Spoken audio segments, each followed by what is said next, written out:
I would say, like, when it comes to competition, the best thing we can do is execute.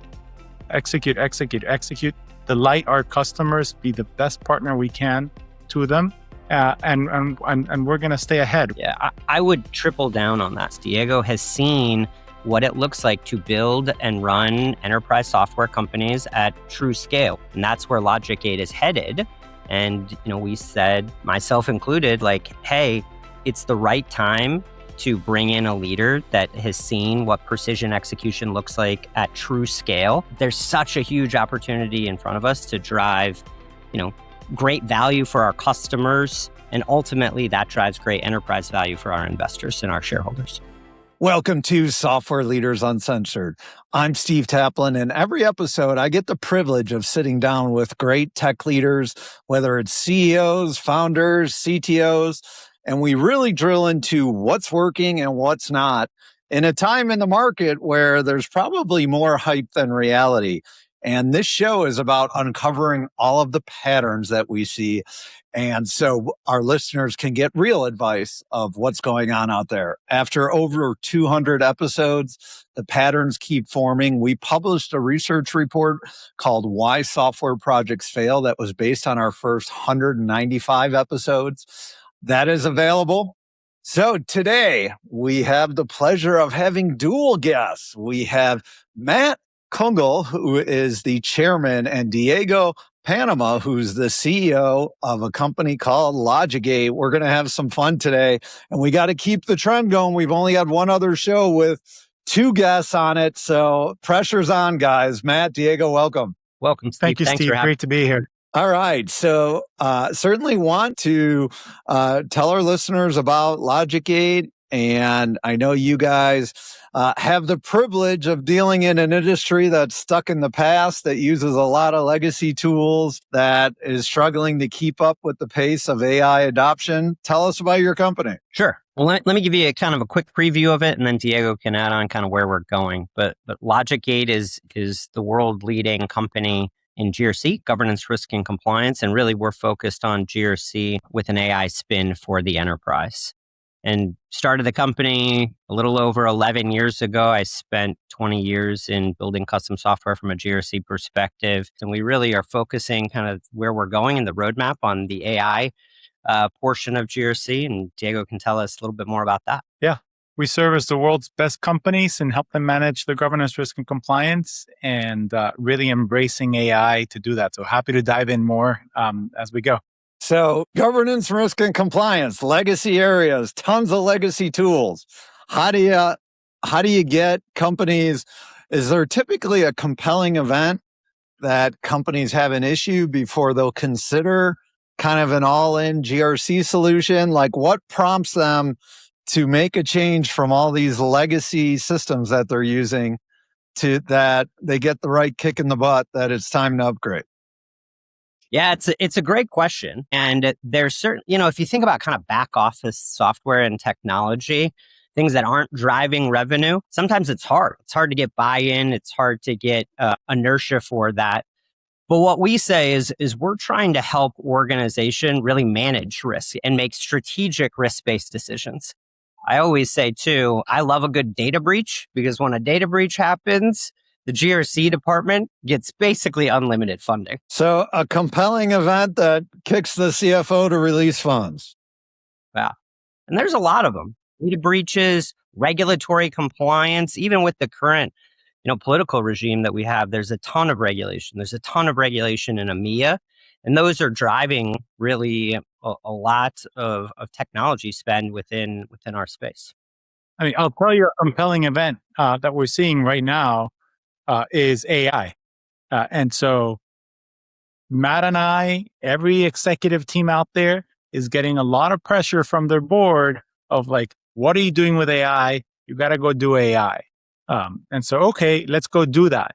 Well, when push comes to shove, you have thousands of employees doing AI, but that presents a huge risk to the enterprise. So it's usually the CISO, who's one of our key stakeholders, who's seen as the bottleneck of innovation. When one side has top down, you have to go use AI, and bottom up, they're getting inundated with hundreds of requests for, I want to use this tool, I want to use that, I want to put my data over here. And that just opens up a huge risk. So that's created a huge opportunity for us. We have an AI governance application that's supported with agents to really automate and enable that process. So talk about a great event. It's, the CISO here should be the hero of bringing AI and innovation into the enterprise, and we let them do that, because there is a lot of pressure to use AI, right? So, and from the pre-show you guys shared, you have a large engineering team between engineering and product, over 80 people, if I'm quoting that right. Your company operates in a hybrid structure. You have a lot of the team in Chicago. A lot of your engineers are remote. Matt, you're in Chicago. Diego, you're in Seattle, right? So tell us how you guys keep the company flow. Yeah. So our executive team is split between Chicago and Seattle. We opened offices here last year, and we function really well. We have a certain cadence. So we do a monthly business review that we do in person as an executive team every month. We do an extended quarterly business review. We do an extended strategic planning week as an executive team twice a year. As a company, we get together at the beginning of our fiscal year. So we find opportunities to come together in person, because that's definitely important and it helps you build trust. But we also have a great cadence of working remotely and making sure we can find the best team members wherever they are in the country. So, and correct me if I'm saying this wrong. So LogicGate, you're a governance, risk, and compliance software company. And keep me honest here, your core product is Risk Cloud, correct? You got it. And I know you have a lot of products. Restate that. Make sure I'm regurgitating it right. Yeah. So our core product is the Risk Cloud. And really what it is that the core technology that we saw a need for in the market 11 years ago was really a BPM, a business process automation platform that allowed business users that really understand the program and process that they want to build and they want to put in place in medium, large, small companies, to be able to do that themselves and not have the massive services cost or massive engineering overhead that we were seeing in consulting where we did it. So we built a very sophisticated no-code BPM platform based on new technology called a graph database, and then have embedded over time thousands and thousands of pieces of content, whether those are risk for specific risk domains or controls or regulatory sets or incident sets, that all interconnect to each other. So you can share the data across all of those different domains. And now when we think about the agentic world, being able to create agents for the three core personas that it takes to run any regulatory risk and compliance program. And I would argue the three core personas that it would take to really run any piece of technology. You have the folks that are actually building and maintaining the technology and know what they want to put in place from a program perspective. And we created something that we affectionately call Config Newton, that you just feed it business requirements and natural language, and it will build you the software that you want to use. We then have what we call workflow agents for the actual people in the business that need to run these programs and need to input risks or need to opine on incidents and log them. And then we have something that we call our insights and reporting agent for the folks really in the executive and leadership team that need to ask questions of the data. And they can ask questions in natural language. And then they can say, you know what, this is perfect. Build me a bar chart that shows this and trended over time that they then can take to their executive meetings. So the core platform and what we've built over the last really 11 years has allowed us to integrate all of the data together so we can be the system of record. And now these agents are taking the system of action step to the next level. And I think that's really where the GRC market certainly is going over the next couple of years, but really I think the software market in general is going to go. So what kind of exciting products and features are in the works that you could talk about? I know you guys already have an established AI agent that is part of, and I'm talking Risk Cloud now. I believe it's Spark AI, and you have it with others. What are some new and great stuff coming down the road that you can disclose? Yeah. I'd like to say like all my kids are my favorite, but I'll pick one that maybe I like that. Maybe you can pick one. But we have Matt mentioned there Config Newton, which is the name we gave our builder agent because it configures your applications. So We had fun with that name, Config Newton. And that agent, we started building it a little over a year ago, and it was meant to be an internal tool for our implementation team to support our customers. Like the customers would come, tell us, this is how I want my third-party risk program to run. And our team was meant to use Config Newton to be a lot more efficient. Well, as customers started seeing that and discovering, they started knocking on our doors like, hey, can I just get Config Newton myself? So we worked on making Config Newton customer facing, and that's coming in the fall, which is great. At the same time, because we're focused on the enterprise, we have been working on application lifecycle management capabilities, which, Steve, you're probably familiar with. Enterprise customers really want application lifecycle managed capabilities so they can work on, iterate, modify their application in a sandbox environment, a separate environment that's not their production environment, so they don't put the whole workflow to risk and maybe impact thousands of employees when they're trying to modify something. So we were working on application lifecycle management, and then we realized actually those two go really well together. So what we're coming to market with in the fall is what we call Risk Cloud Lifecycle Management, which is you get to sync your production environment into a separate environment.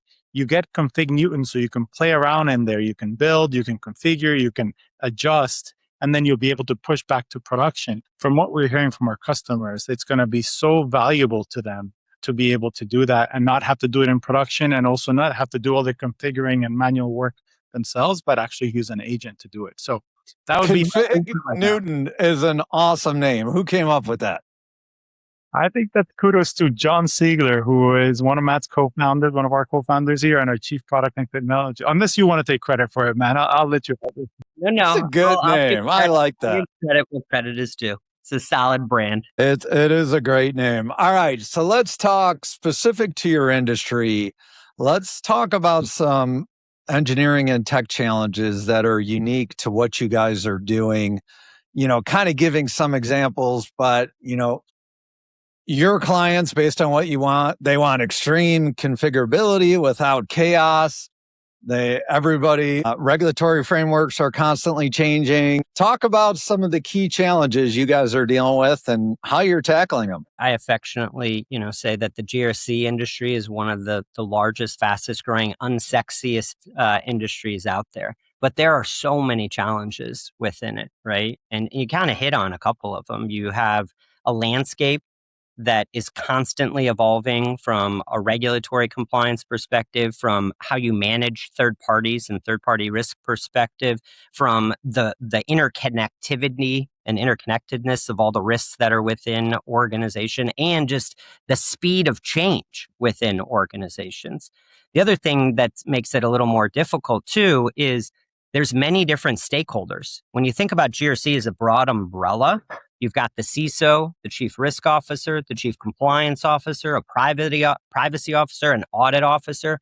So there's a lot of cooks in the kitchen of how you want. A lot of people to please. Yes, exactly. And how do you bring together that group of people under one unified umbrella to say, hey, this is how we want to run these programs. This is how we want data to be shared between them. And so we can get a holistic view and a holistic look at how our governance, risk, and compliance programs, talk to each other and speak to each other across the whole organization. So that ultimately the goal here is helping the exec team make better strategic risk-based decisions. Like that is the goal that we are trying to provide these organizations. So how do you be innovative with AI features when you're stuck within regulatory frameworks? You need audit grade evidence. How do you guys attack that? I think we bring our DNA of basically empowering our customers to have control.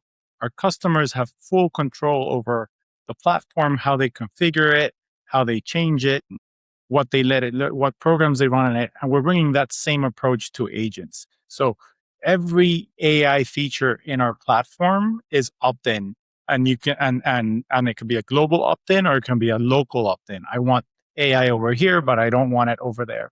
Same approach to agents. You choose where in your workflow you want the agent to work. You choose what rights that agent has. Can it surf the web? Can it access that database? Can it make this? It's all up to you. You have full control. And that's really enabled our customers to enable AI at their own pace. And we've been able to meet them where they want to be. So let me ask a really dumb question. So large enterprise clients, do they want a no-code environment that they're configuring themselves, or do they just want to pay someone else to set it up how they want and deal with it? Educate me, not being an expert in the GRC industry.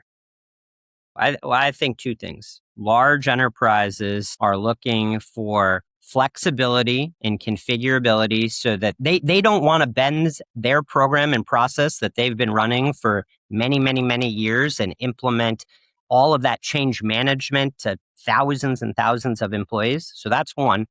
And two is they want it, just like any other company, for the lowest possible cost. And the more that we can allow them to augment, update, change, and really run these programs without huge services cost, huge implementation costs, that's a win for them in the long run. What would you say is the hardest part and the biggest? What's going to keep others from competing against you? What is the hardest part of this, between security expectations and governing AI? What's some of the hardest things that you guys tackle? It is a very healthy competitive landscape, which we love because it keeps us on our toes and we keep pushing forward. But it's just the size of the prize is so great that it merits it. And I would say, when it comes to competition, the best thing we can do is execute. Delight our customers, be the best partner we can to them, and we're going to stay ahead. We have what I think is the best strategy to bring AI into GRC. We have a leading product that we're taking further, and so we just have to stay ahead.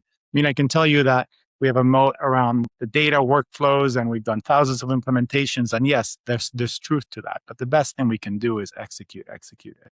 Yeah, I would triple down on that. That's a big part of the reason that myself and the board brought in Diego last year is Diego has seen what it looks like to build and run enterprise software companies at true scale. And that's where LogicGate is headed. And, we said, myself included, hey, it's the right time to bring in a leader that has seen what precision execution looks like at true scale and bring in him to help us through, because the market opportunity is so big for us. We said we could sell the business now, but there's such a huge opportunity in front of us to drive, great value for our customers. And ultimately that drives great enterprise value for our investors and our shareholders. So Matt, let's talk about this. As a fellow founder and CEO, as you just mentioned, you recently made the change from being the CEO to the chairman role, handing over the reins to Diego, who's highly qualified. But that's a hard thing to do, to let go and to do that. Tell us, how your journey came to this and what's ahead. Yeah. So it's a long time in the making. Right. We've talked about this with the board for over 2 years, and I sat down with them and I said, hey, we have two options. Option one is we sell the business, or option two is, we bring in a professional operator that can help us really, really scale the business. And we all, like I said before, we saw that the prize was so big. So we went out and we spent some time and we brought in Diego. It was something that I spent a lot of time thinking about in a lot of interviews with a lot of different people. And ultimately, Diego and I shared a lot of the same commonalities from a values perspective and a people perspective and a culture perspective. So saw that he was the right fit. So Diego, you're brought into this company that's been Matt's baby, that's built around the leadership style that Matt's grown it. And it's not the first time you've stepped in like this. How have you seen the best way to navigate coming in on somebody else's baby and where they're still the chairman? Tell us. Yeah. Well, since I feel so lucky to have found LogicGate, have connected with Matt, because it really is a unique opportunity where you have a huge market, like we've talked about.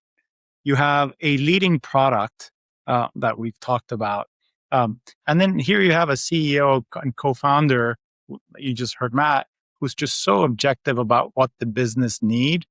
Also translate that to low ego, very high values. And that's what we connected on from the beginning. Values was probably number one, and just a people first approach to building and running a business. That's a huge part of our culture.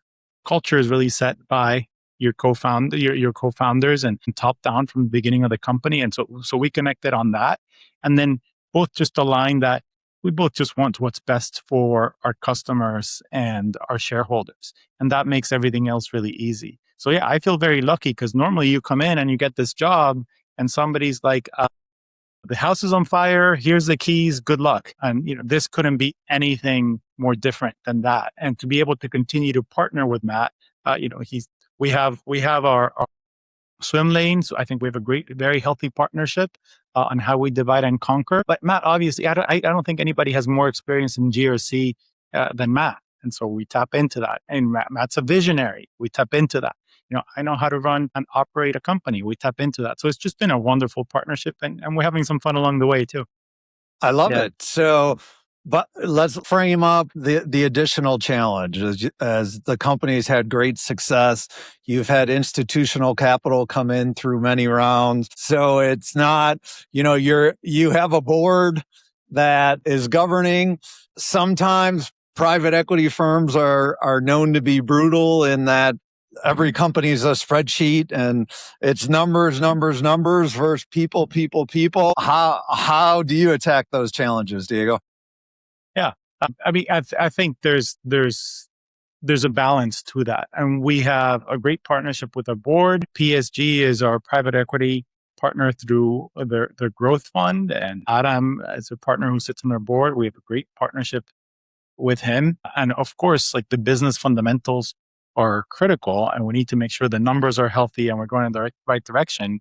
But we believe that this is a huge opportunity and we're investing on it. And we also believe in the approach of what I would call like a people first culture. And that's something that leads to our success. So it's been a healthy balance. And LogicGate has been very disciplined about how they manage capital over the last few years. And that gives us the opportunity to be aggressive and invest today. Excellent. So as the company has grown here, guys, what's getting harder and harder? Go for it, Dave. Hiring the right people. I mean, that's the hardest part of scaling, right? Like, finding one great engineer, okay, finding 5, great, but finding 20, 40, 50, like same with sellers, finding their first seller, 5 sellers, great, but like really scaling the company without compromising on A+ players is the hardest part of building and scaling. And that's our focus area. Yeah, I would definitely agree with that. I mean, people drive everything in your company. So it's how do you find, motivate, and retain the right people in the company. And then I would also say, and this is not unique to LogicGate, it's change. Change is hard, and change happens at every step along the way in company building. So how do you continue to have a healthy amount of change, but how do you manage that change within an organization? So Matt, what was your aha moment to the board that we need to sell or bring in a CEO operator to take this to the next level? I mean, I think the aha moment with me is we just sat down and we sized the market and we said, hey, there is so much opportunity out there. We're winning a lot more deals than we're losing. So we clearly have a product that our customers want and that our customers like, right? And it was, we'd reached scale for all intents and purposes, but how do you take scale and then supercharge it? And, how do you grow 30, 40% on a $100 million business, and create something that is truly a market leader and defining in the space? And I would say this is like my biggest lesson learned, and the thing that I would bequeath to entrepreneurs out there.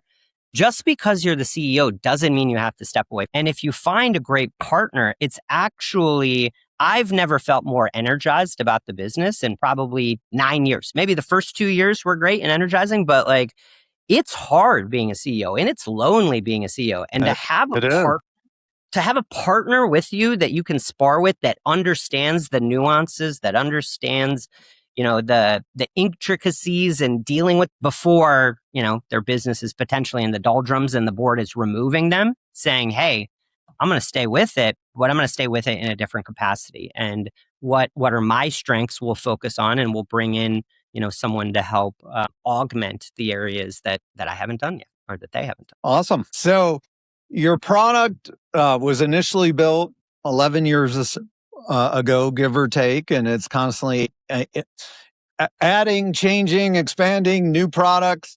So I got to imagine, because at this point, anything more than 2 or 3 years old has tech debt to it. How are you guys managing tech debt while making sure your product roadmaps and new capabilities are progressing at the speed AI wants us to? That's always a balance. And, I don't know if there's a perfect formula, but I'd say we're getting it right. And it's really under the microscope right now because AI tooling is introducing a whole new set of capabilities and way of working. And so, for example, as our engineering team started using Claude Code about 6 months ago, we started seeing that the output of code was just greater and greater, but our QA was not keeping up. So that becomes a bottleneck. So then you focus on that. So actually, we just spent our leadership team meeting 2 weeks ago thinking about our priorities on the roadmap for H2 and decided that, we want to dedicate a chunk of resources to our own efficiency and our own tooling that's going to let us go faster in 27. So it's finding that right balance of different horizons that you want to invest in, but it's definitely important to invest in it. So when we look at AI integration and the productivity, I think when you look at the entire software development lifecycle, engineers have grasped it the best, whether it's Claude Code, other tools on how to be more productive. But that's driving two bottlenecks that we're seeing. You mentioned one is the QA, the final review, the PRD to push it out. And then at the front end, we're seeing that the product teams can't keep up with engineering. Certainly in the product world, the ability to create prototypes has become exponentially easier and cheaper, but making sure you're doing the right full product process and validation and buy-in and preparing it for engineering, that's where we're seeing the bottlenecks. Are you guys seeing that at all on the product side? I see what you call out there. Prototyping is just so much easier now, right? So it's very easy if you have an idea or a concept to build a prototype without engineering resources. The product manager can do that. Which a couple of years ago, that you couldn't do that. Right.